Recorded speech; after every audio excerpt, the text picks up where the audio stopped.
Anak-anak selalu senang untuk bermain. Namun, bagaimana jika kesenangan itu berujung pada tragedi?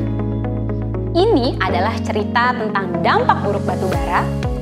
Anak-anak kecil ingin bermain di sekitar rumah, tapi tempat mereka bermain telah dipenuhi oleh lubang tambang.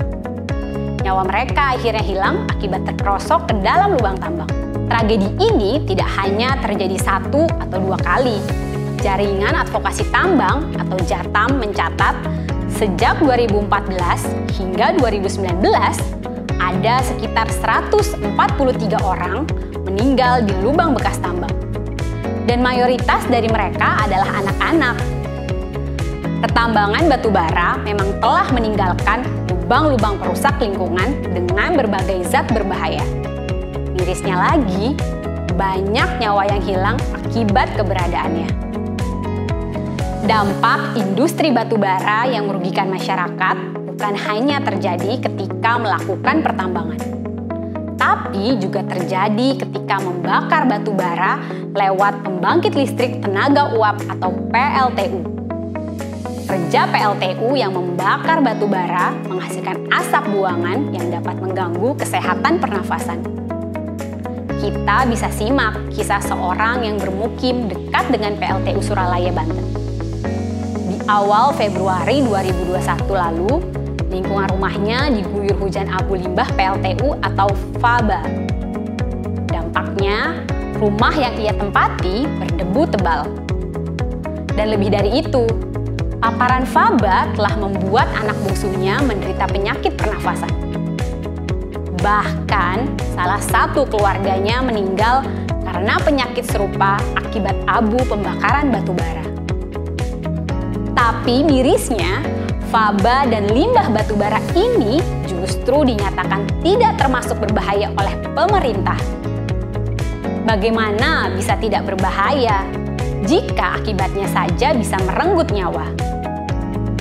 Alih-alih membatasi atau memberhentikan industri batu bara, perluasan dan pembukaan lahan baru untuk tambang batu bara justru semakin banyak. Hal ini terjadi di berbagai pulau di provinsi Indonesia. Data dari Lokadata menunjukkan sepanjang 10 tahun terakhir, produksi batu bara Indonesia terus naik hingga puncaknya di 2019. Pada 2019, produksi batu bara Indonesia mencapai 616,2 juta ton, lalu sedikit menurun di 2020. Peningkatan jumlah produksi batu bara sejalan dengan adanya pembukaan hutan menjadi wilayah pertambangan di berbagai daerah.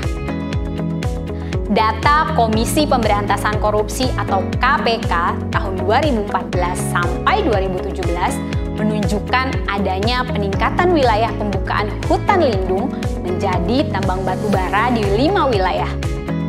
Perluasan area tambang dan pemberian keistimewaan terhadap industri batu bara selalu didasari dengan alasan batu bara adalah tulang punggung negara, pendapatan kita besar dari batu bara, hingga sektor ini dianggap bisa membuka lapangan kerja dan mensejahterakan masyarakat sekitar areanya. Namun, pada kenyataannya, hal itu hanyalah anomali. Data dari Lokadata menunjukkan adanya wilayah-wilayah sekitar tambang batu bara yang memiliki angka kemiskinan yang tinggi. Misalnya saja di Musirawas. Tingkat kemiskinan Musirawas lebih tinggi dari rata wilayah Sumatera Selatan. Padahal, 1/3 dari wilayah Musirawas merupakan lahan pertambangan batu bara. Hal ini juga terjadi di Kalimantan, tepatnya di wilayah Kutai Timur dan Tabalu, dengan angka kemiskinan lebih tinggi dari rata provinsi.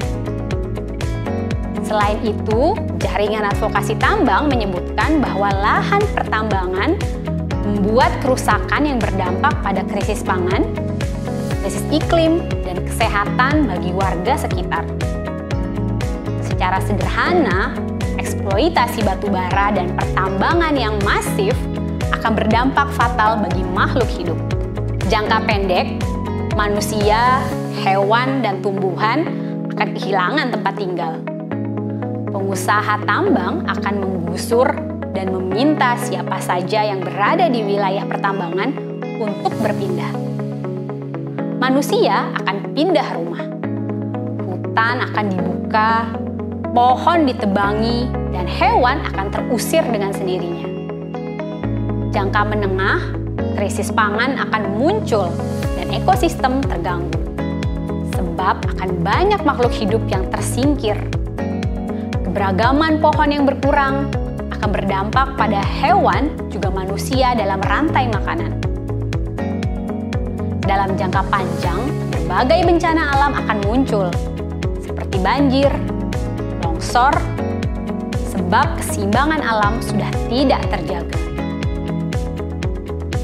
Potensi munculnya penyakit baru juga akan ada dan semakin besar. Fakta-fakta dan gambar kerugian besar ini semestinya sudah bisa membuat kita memiliki alasan mengapa pertambangan dan penggunaan batu bara harus segera dihentikan. Namun yang terjadi adalah bukan pemberhentian izin tambang, melainkan pemberian izin lebih luas kepada pengusaha untuk mengeruk batu bara. Hal ini bahkan dijamin oleh Undang-Undang Minerba. Tidak hanya sampai situ, pemerintah juga kembali melonggarkan dan mengistimewakan industri batubara melalui Undang-Undang Cipta Kerja. Undang-undang tersebut memberikan keistimewaan bagi pengusaha untuk tidak membayar royalti kepada negara apabila mereka memberi nilai tambah terhadap batubara. Ketentuan yang menguntungkan pengusaha ini lalu diperkuat dengan peraturan pemerintah. Ini artinya negara nyaris tidak mendapatkan apa-apa dari sektor batubara. Selain kerusakan alam, tanggungan terhadap kesehatan masyarakat, dan krisis lainnya. Sampai di sini, masihkah kita menolak kalimat negara rugi besar karena industri batubara?